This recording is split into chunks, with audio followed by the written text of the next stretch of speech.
Hi, my name is Olivia Vota, and we're back here with our sourdough, our white sourdough, our everyday white sourdough bread. Our dough has been mixed. We've waited 30 minutes, and now we're ready to do the final mix-in, and then we're gonna have the bulk rise.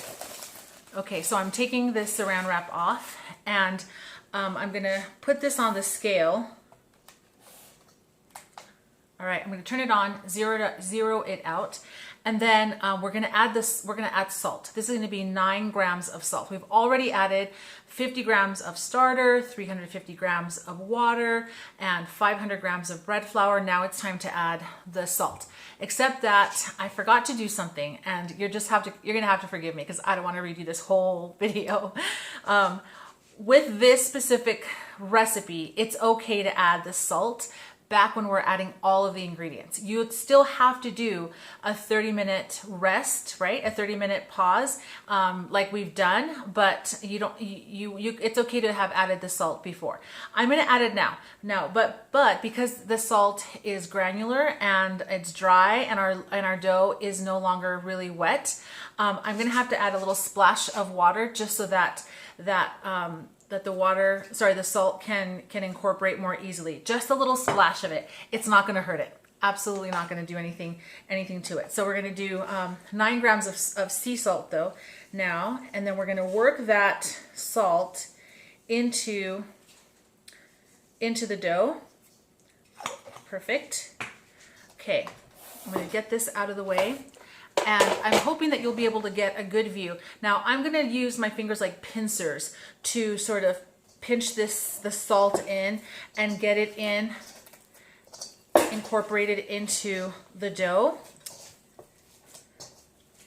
And then we're gonna try and work it into a nice ball.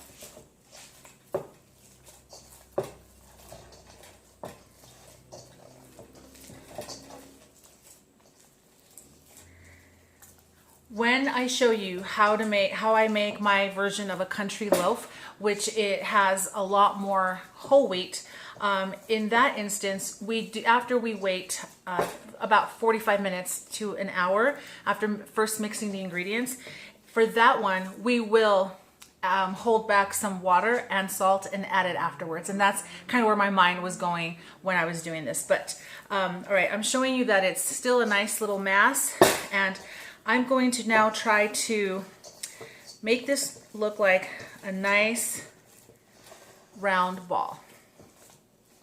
And what I'm doing is I'm pulling on the edges and tucking them towards the middle. Pulling on the outside edges and tucking it in the middle. And then as I'm doing that, I'm moving the dough around. It's gonna take a couple of minutes. You're not gonna be here for 5 minutes even, but it's just to give the structure a nice little head start, and to so that it's not just a shaggy mess that you're gonna put into your bulk rise, which is what's gonna be next. So I'm taking the ends. You can see it's starting to become more of a little ball here, which is a good sign. We're doing good. Now I'm going to turn it down or upside down, or sorry, shaggy side down. You can see we have a nice little ball there. It's looking good. I'm gonna get a little bit of water on my fingers just so it's easier for me to maneuver this, work this, and with my hands, here's what I'm gonna try and do. I'm gonna move it from left to right, trying to tuck it in, okay? And it's okay to move it, and I'm sort of like gently kneading this. I hope you can see what I'm doing. I'm pulling it this way and tucking it in. All right, and I feel like we have a pretty nice ball. After just 30 minutes, this is looking really, really good. Now, I told you that I usually do this in my proofing container, so I'm gonna transfer this over now. If you don't have a proofing container, what you would do at this point is simply put that saran wrap back on and stick it somewhere where it's going to be able to rise all day if you're doing this in the morning, or all night if you're starting this at night.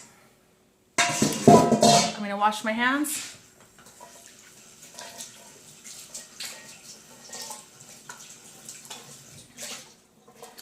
Okay, I'm gonna put the lid on and I'm going to label it. I'm gonna label it with the time that this is starting.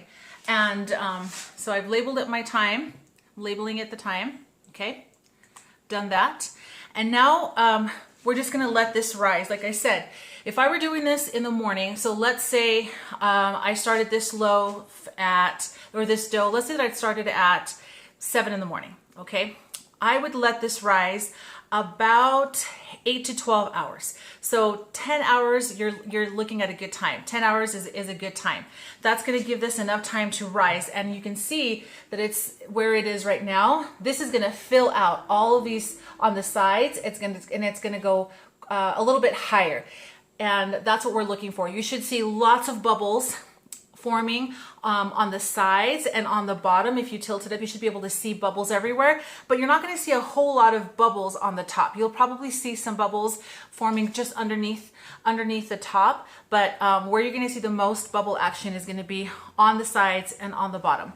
So around 10 hours is where you want to check this, okay? Now, if you're doing this overnight, then you could probably start this at, I don't know, 8 o'clock at night, and then let it go and just time yourself, and then after that you will be ready for the bench rest, which is going to be the next video. So again, this is your bulk rise, about 8 to 12 hours depending on the temperature inside your kitchen, inside your house. If it's really cold, you're probably going to go the 12 hours. If it's warm, really warm, 8 hours, somewhere in between, 10 hours. All right, and so I'll see you in a bit. I'll see you in a few hours to do the bench rest.